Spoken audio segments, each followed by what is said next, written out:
me being in the driving seat of a support team. Growth is something that is very important. Being stagnant also is a part of the reasons why people will be going through depression. Now, how do you handle the stress of being accountable for something that's 24 hours a day? You've had a long day. Yes. You're stressed out and you want to de-stress. A, a glass of wine. B, go for a jog. Or C, sleep it off. So since it's 24 hours, if I call, is there a difference if I call at 12 during the day or if I call at 12 at night? First of all our calls are recorded. So, for quality purposes. Yes. Balancing your mental state with the workload as well as the fast-paced environment that we are in. IT support is no child's play.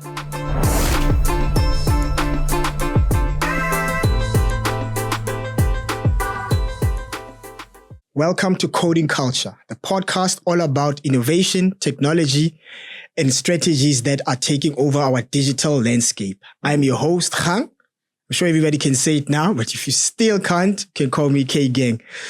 Today, I'll be joined by Londiwe. We'll be going through a topic that I think most people need, which is around finding work-life balance in very stressful environments. One more thing to remind you, do remember that we are running a competition. Listen to the podcast, pay attention. You could win tickets to DevConf, which will be in Johannesburg in May. So keep an eye out for that and make sure that if you know the answer, you go to the comment section and enter. Here we go.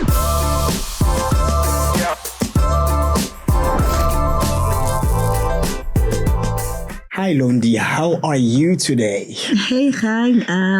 Pleased to be here. I'm very well, thank you. How are you? I am good. So I know that you are working in a very high pressure environment, which is 24/7.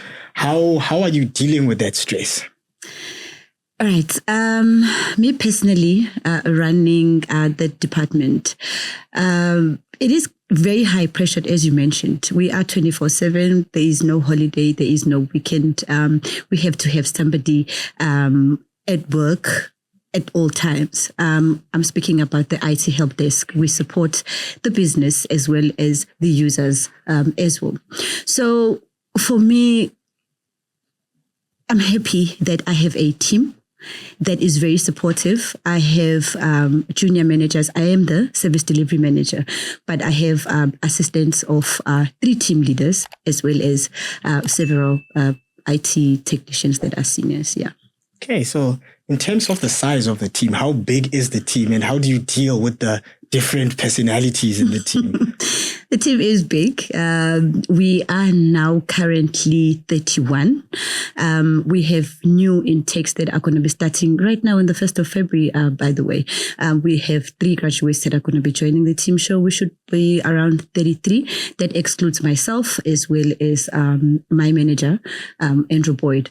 So, yeah, indeed, it is different personalities, especially dealing with a younger generation. It gets kind of hectic, but I believe that my team is disciplined enough. We're doing well. That's very interesting. So since it's 24 hours, if I call, is there a difference if I call at 12 during the day or if I call at 12 at night? Will I get a team member there at night just saying, hey, I'm tired, I want to sleep? Is it a different quality? How do you maintain the quality?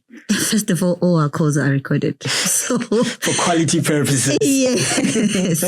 And we also, for quality assurance, we also pull call recordings, random call recordings really, to check on how our technicians actually interact with our users. Besides that, you will get the exact quality of service whenever you call, simply because in as much as, yes, we are a tiered team, we have level 1s up to a team leader.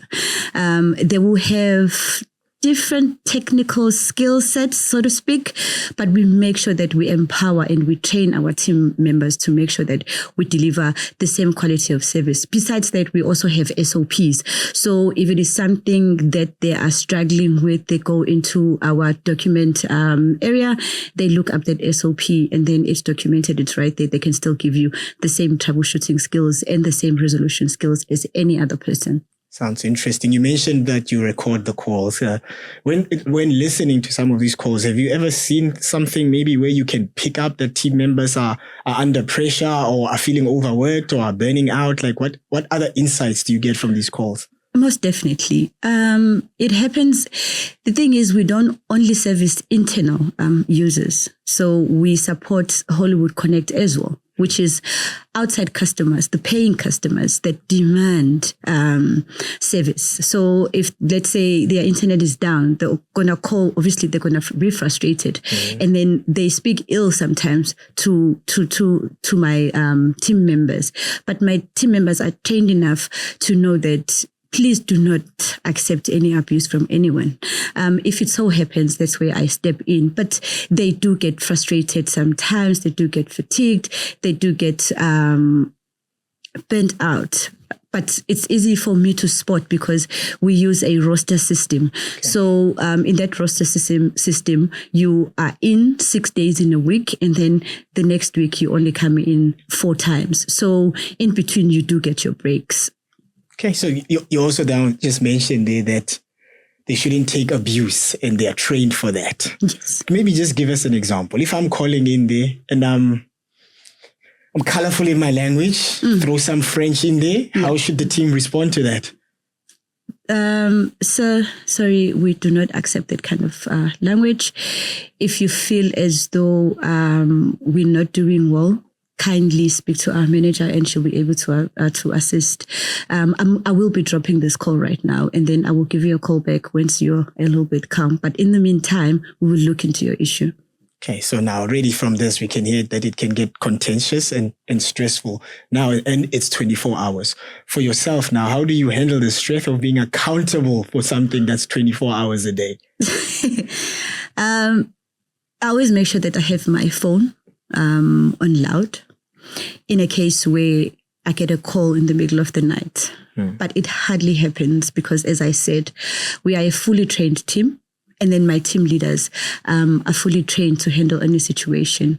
I always say to my team, yes, we are tiered, but make sure that we don't run a department that is one key man dependent, where we only rely on a certain person to resolve certain issues. Let's all be trained up to resolve issues. That way, even the person that is knowledgeable can get a break, really, when they are at home. They don't get to get called after hours because they've left a capable somebody that you can refer to as your 2IC, really. So your level 2s will train the level 1s.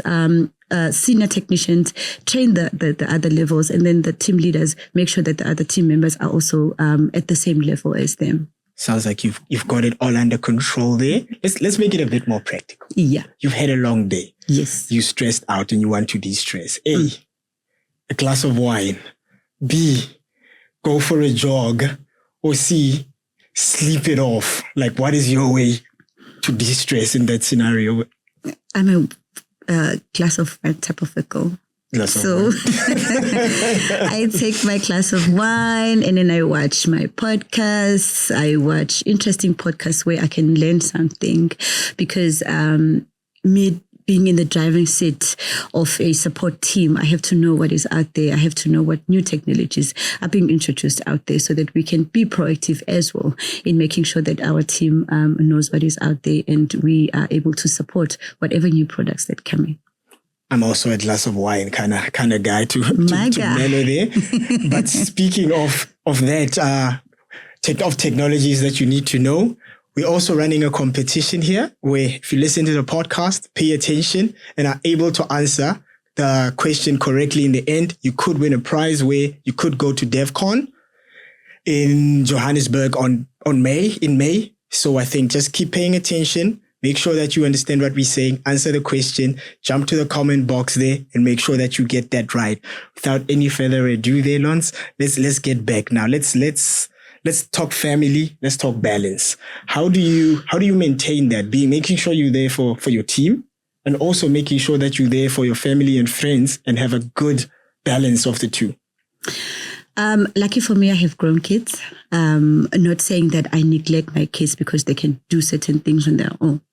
But I try and make sure that within my team leaders as well. I spoke a lot about having a 2IC. I spoke a lot about training the person that not only for succession, but for their knowledge as well. Because who knows, I might leave IT Helpdesk and move within the organization to a different position. There must be someone that we're going to pick from the team that we already have that will take off my position. So I always make sure that I have somebody that will take care of things. So my junior team, which is the team leaders, they actually look at the operations part of it. So in terms of attendance, in terms of shifting, in terms of staff resource, in terms of training the team, in terms of making sure that we have SOPs and all of that, they are the ones that actually look after the day-to-day. So with me, I do the processes. I make sure that the running of the department is on hundreds.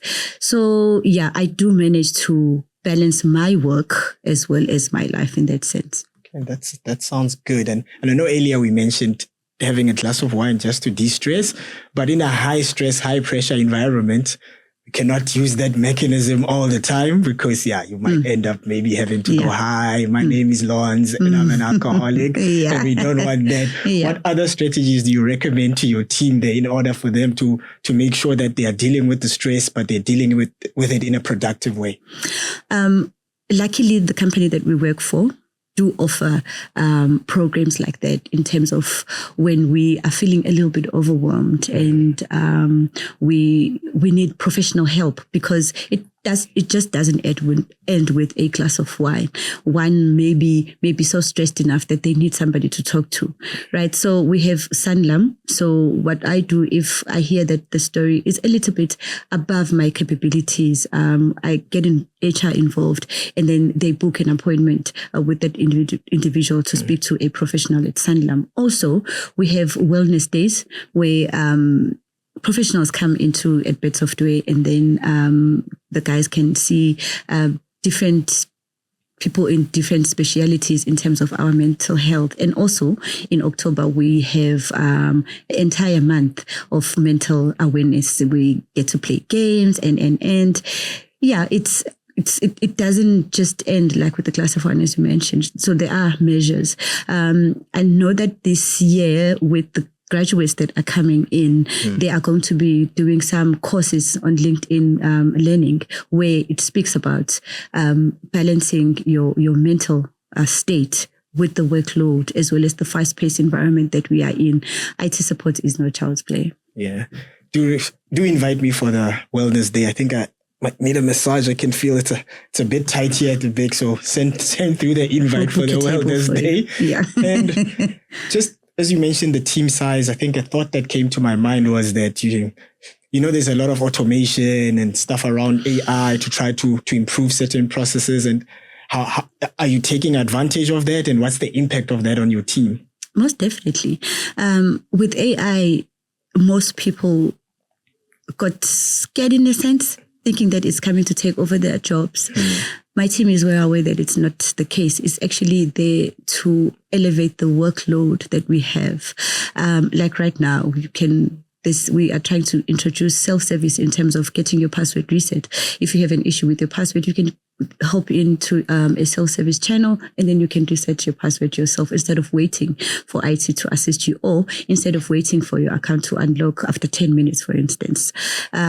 So for them, that's one part that's going to be minused from the tasks that they're doing, and then they can focus on bigger things. Because at the same time, we encourage them to study further, because with the department that I'm in IT support, you can call it an entry-level department, because all the guys aspire there to be devs, right? But at the same time, they don't have the qualifications to be devs. They do need that gap to actually go and study, get those qualifications, and apply from within, because the company that we work for promotes hiring from within. It becomes a little bit painful, if I could use that word, when the graduates come in already qualified with dev certified, right?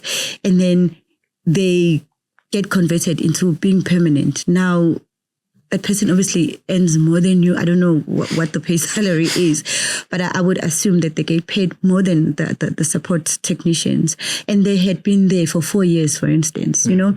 So it's not like they don't want to be in that space. Sometimes they don't have the right qualifications for that. So having them, having AI coming in and doing some of the tasks that needs human interventions, which is us, the agents, it would be nice to get a gap to focus on the studies as well.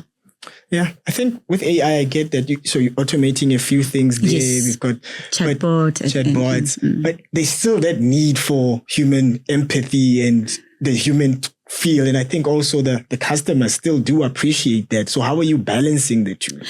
So when the time comes, which I'm hoping is going to be soon, we would have the level 1 issues be resolved by AI.